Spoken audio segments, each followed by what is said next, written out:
Gjatë këtyre ditëve a ka patur raste vdekjesh të ardhurve nga Kosova, sa kanë qenë, çfarë grup moshas dhe a keni hasur vështirësi në identifikimin e tyre?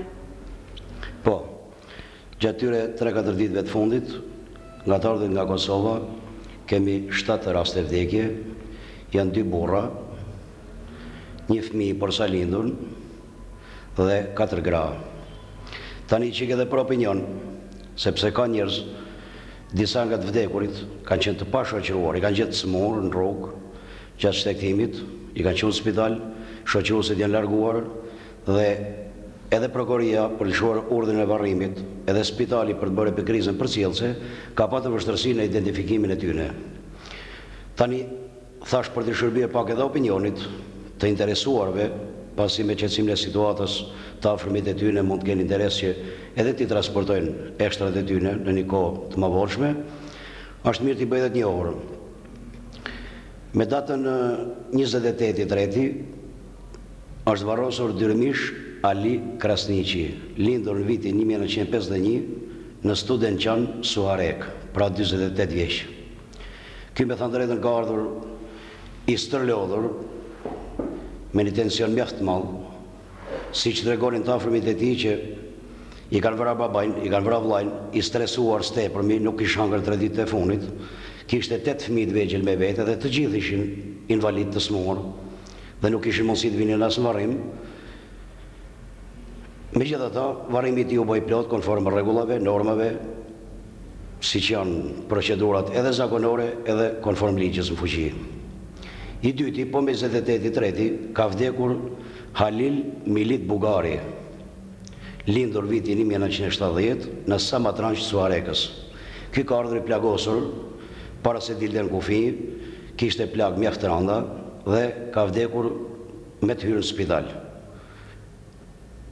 Është 29 vjeç, ka patur disa bashkëfshatar të tij që morën pjesë në varrim.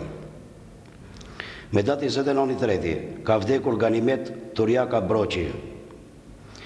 Ka ardhur e vdekur në spital, moshën 55 vjeç. Kjo ka lindur vitin 1944 në Pej.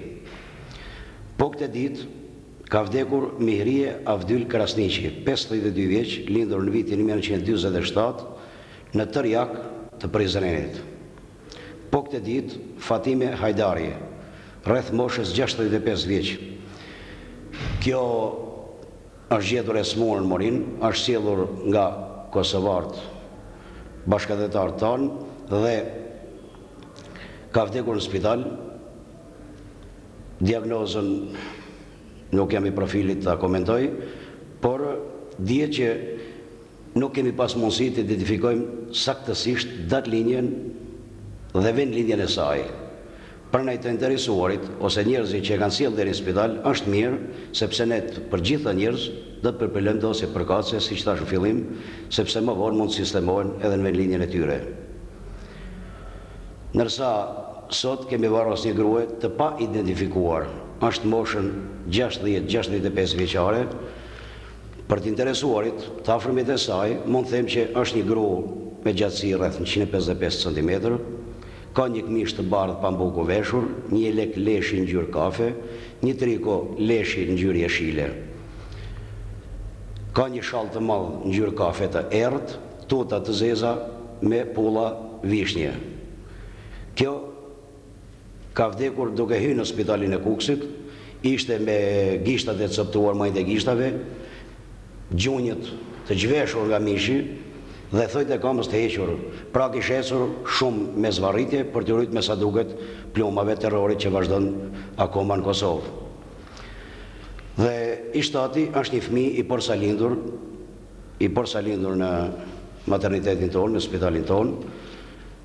Thash nuk ka shumë rëndësi diagnoza apo komenti, dihet sepse ajo është një fëmijë i lindur, një lindje e sforcuar, pasi me të mritur në Kukës, e ama është shtruar në spital dhe ka lindur një fëmijë i cili vdiq në moment.